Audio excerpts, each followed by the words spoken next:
Olá, sejam todos bem-vindos ao nosso canal da Eterna Aprendiz. Estamos iniciando mais uma edição do nosso novo programa Diálogos, que traz às terças-feiras um novo entrevistado ou entrevistada, um bate-papos produtivos sobre questões da atualidade. Se você está chegando por agora no nosso canal, aproveite para se inscrever e acompanhar os novos conteúdos que a gente tem postado. O tema da edição de hoje é assistência social em tempos de Covid-19.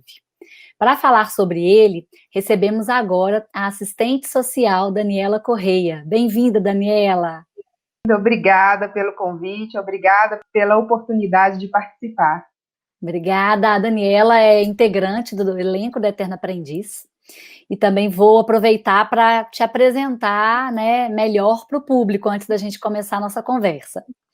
Então, além de integrar o nosso elenco, a Daniela é assistente social, gestora de RH e coaching.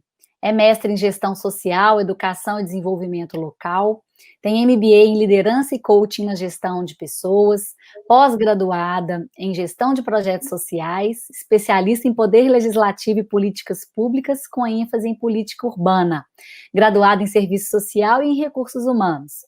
Atualmente é professora universitária, coordenadora do Centro de Referência de Assistência Social São Benedito de Santa Luzia. Falei tudo, Daniela? Falou tudo, certinho.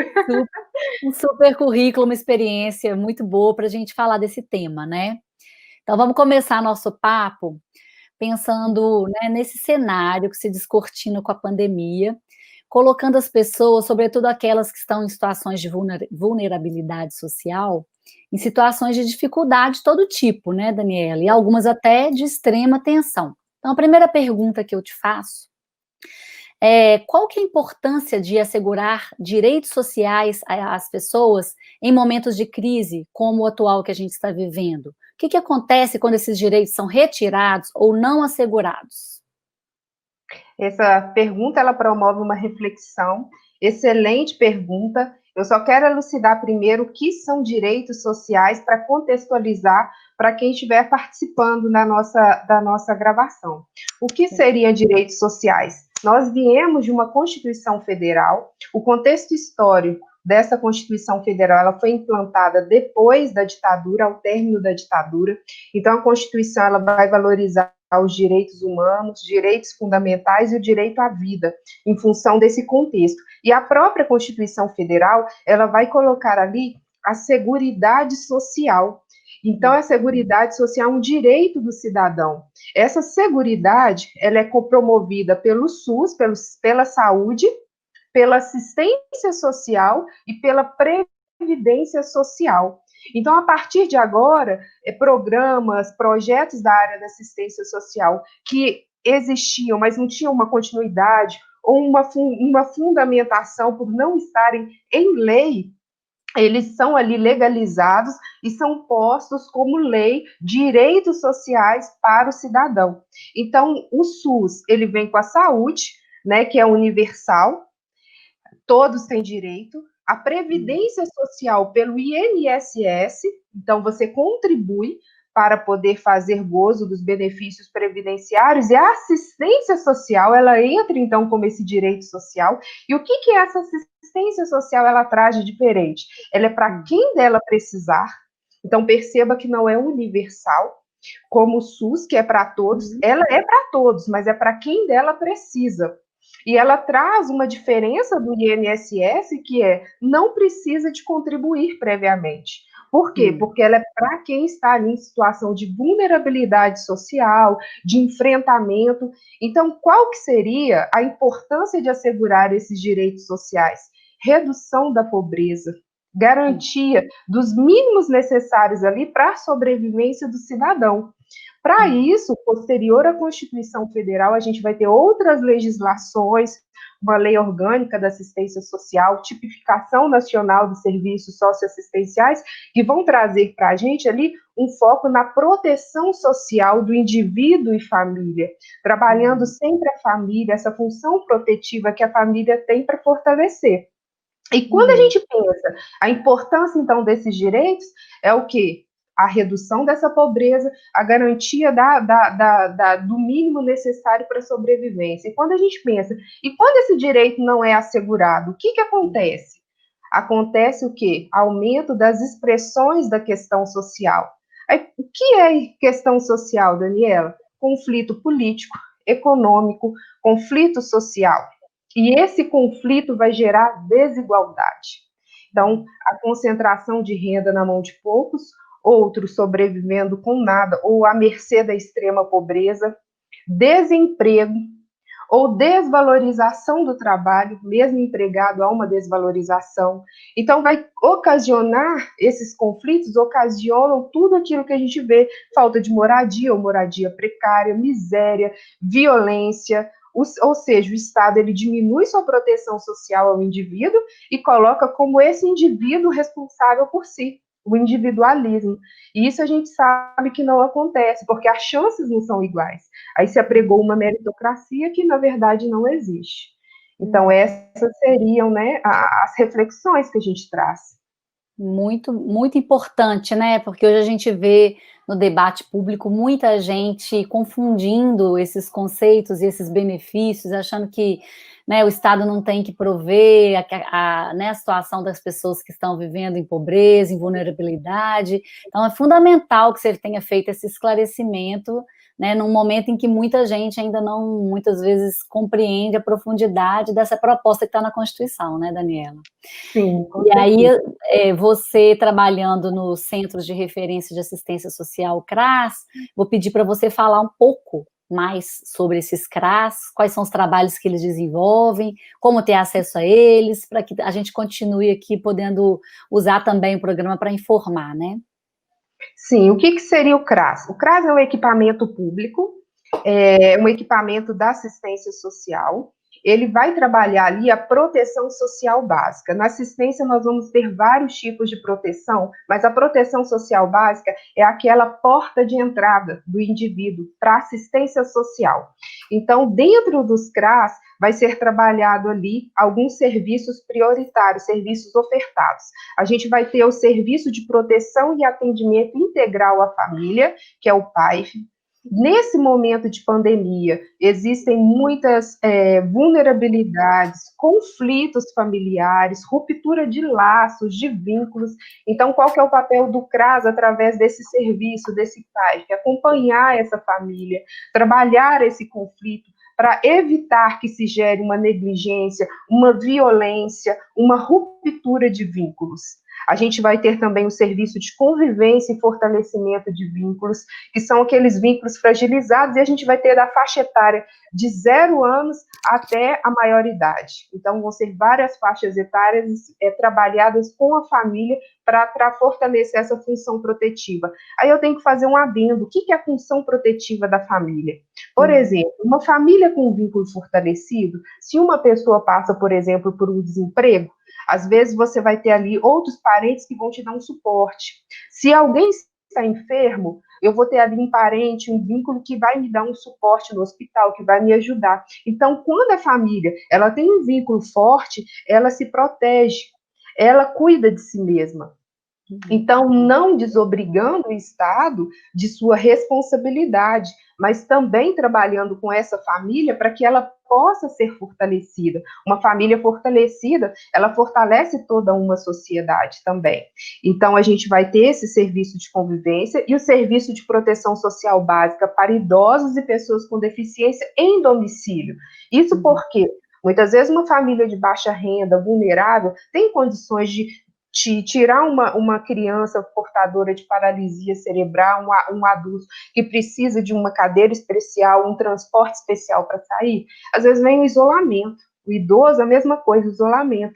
Então, qual que é esse trabalho? Fortalecer esse vínculo da família e retirar esse idoso ou pessoa com deficiência do isolamento.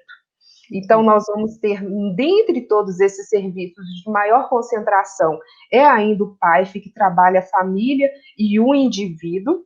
Uhum. E qualquer pessoa ela pode ter acesso a um CRAS. Então, formas de acesso. É muito comum, às vezes, você ser encaminhado por um hospital, ou você ser encaminhado pelos parceiros de uma rede socioassistencial, que eu falo, que é a saúde, que é a educação, que é a justiça, mas qualquer indivíduo tendo a necessidade, ele pode ir direto num CRAS por demanda espontânea. Uhum. Em Belo Horizonte, por exemplo, nesse momento está remoto o trabalho, mas aí a gente vai deixar até no vídeo o link para você acessar, para você saber onde procurar. Essas políticas todas que a gente vai tratar são a níveis nacionais.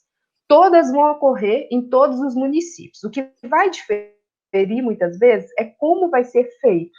Por exemplo, as cidades às vezes é muito pequena, vai ser direto na prefeitura, na Secretaria de Desenvolvimento Social. Nós vamos ter os CRAS, vocês podem comparecer. Belo Horizonte é uma cidade muito grande, os CRAS estão em zonas específicas da cidade, com maior concentração de violências e vulnerabilidades, e o usuário que não tem um CRAS próximo à sua residência, ele pode ir na regional também.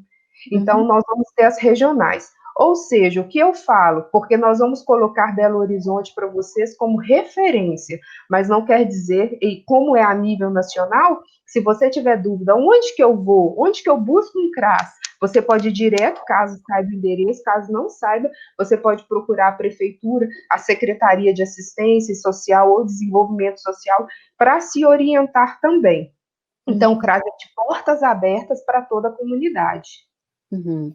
E aí, né, aproveitando o gancho já, né, dessa conversa mais detalhada sobre o CRAS, a gente vai falar dos direitos gratuitos assegurados ao cidadão, né? Acho que é importante também a gente voltar a olhar um pouco mais para esses principais direitos, inclusive esclarecer se esses benefícios eventuais, eles são ofertados somente no período da pandemia, alguns deles, ou se são direitos a qualquer tempo.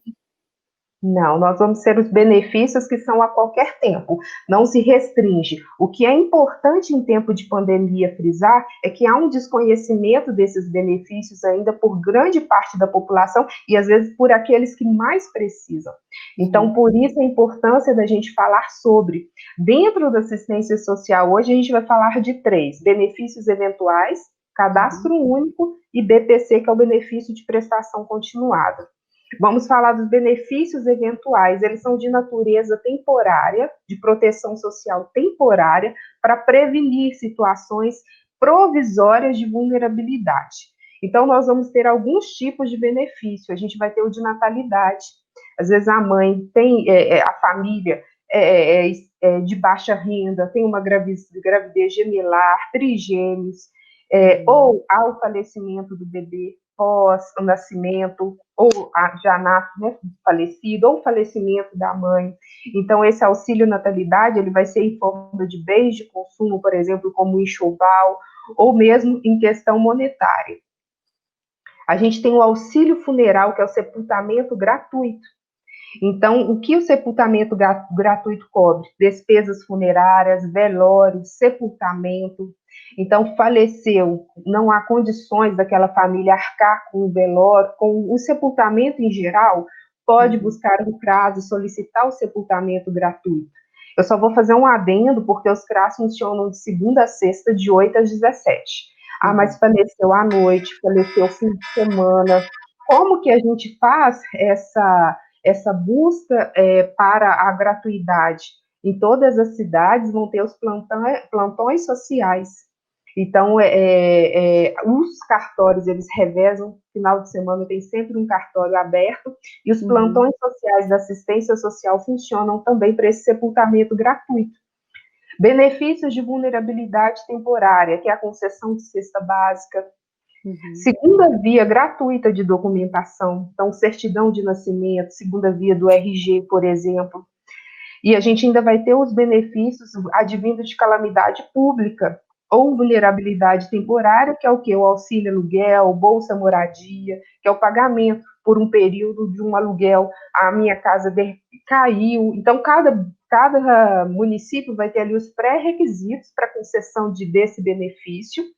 É importante saber disso, mas é também mais um benefício a ser considerado. Então, dentro desses benefícios temporários, Eles vão ter um prazo para concessão e vão finalizar, só para dar um suporte naquele momento. A gente tem um cadastro único do governo federal. Eu acho que nesse momento a gente ouviu falar muito. O que é CAD único? CAD único, nesse momento do auxílio emergencial, sobretudo. Esse cadastro único já existe há algum tempo, há alguns anos.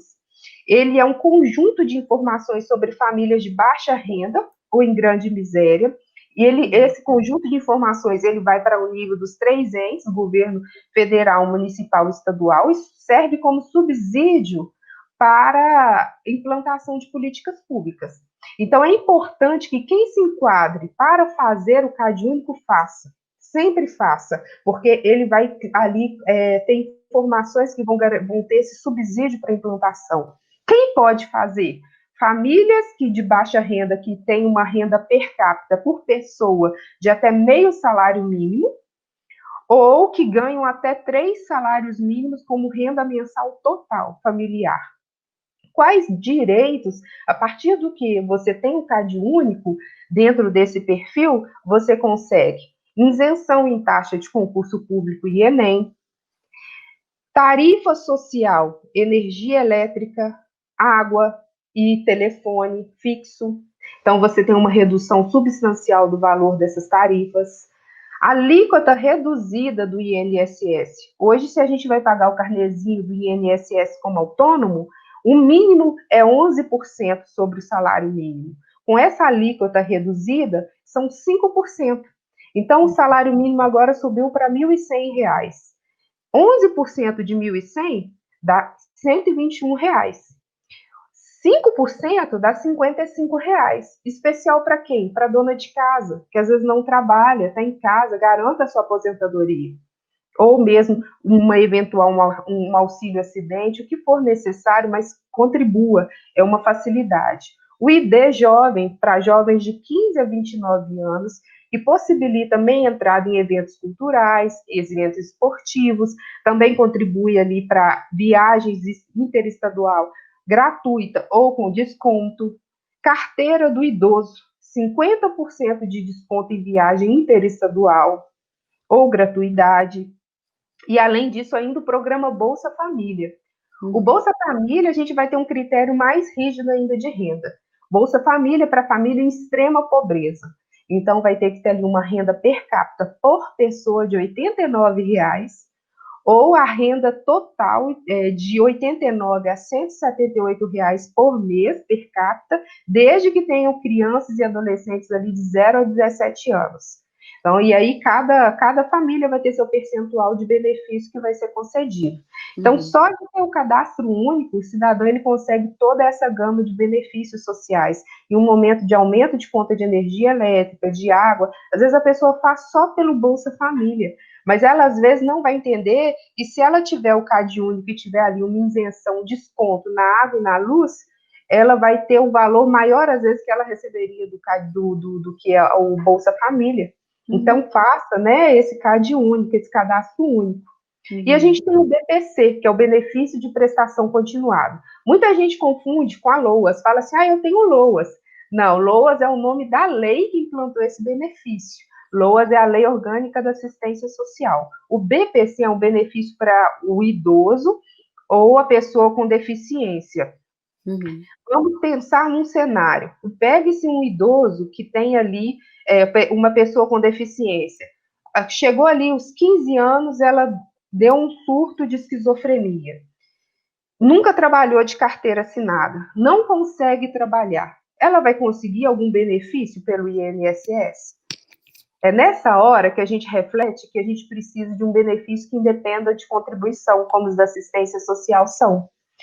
Uma pessoa com transtorno mental, deficiência física ou idoso acima de 65 anos, 60 a 65 anos, é a garantia de um salário mínimo mensal. Mas qual que será o pré-requisito?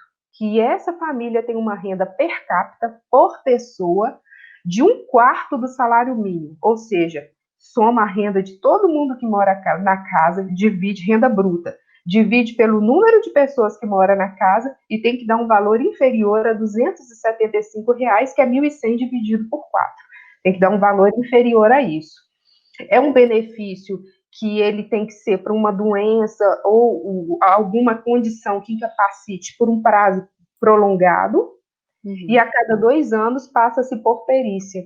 Então, a gente vai ter, na geração de idosos de hoje, quem é idoso hoje no Brasil? É quem nasceu em 30, 40, 50. Se a gente for ver a realidade, era diferente de hoje. As mulheres não trabalhavam fora, e não tinha esse protagonismo feminino. Às vezes a idosa chega em determinada idade, sem ter contribuído com o INSS, não casou às vezes, não tem filho, não tem pensão, qual renda que ela vai sobreviver?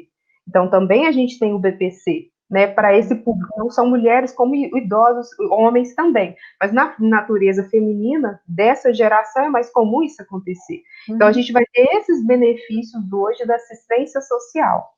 Sim, são muitas possibilidades para quem precisa, né? E muitas vezes essa informação não chega a essas pessoas, elas não têm não chega esse esclarecimento ao ponto de que elas possam usufruir desses benefícios, né, Daniela? Com certeza. E só uma observação, os benefícios eventuais, como o CAD único, a pessoa ela faz direto nos CRAS. Aqui em Belo Horizonte, a gente vai deixar ali o 0800, que tem sido feito através desse número. Mas nos CRAS, porque outros equipamentos, como na cidade que eu trabalho, em Santa Luzia, nós não paramos, nós estamos ali presencial, então isso tem sido feito lá. Agora, o BPC, é necessário que a pessoa faça o cadastro único, a família tem o cadastro único.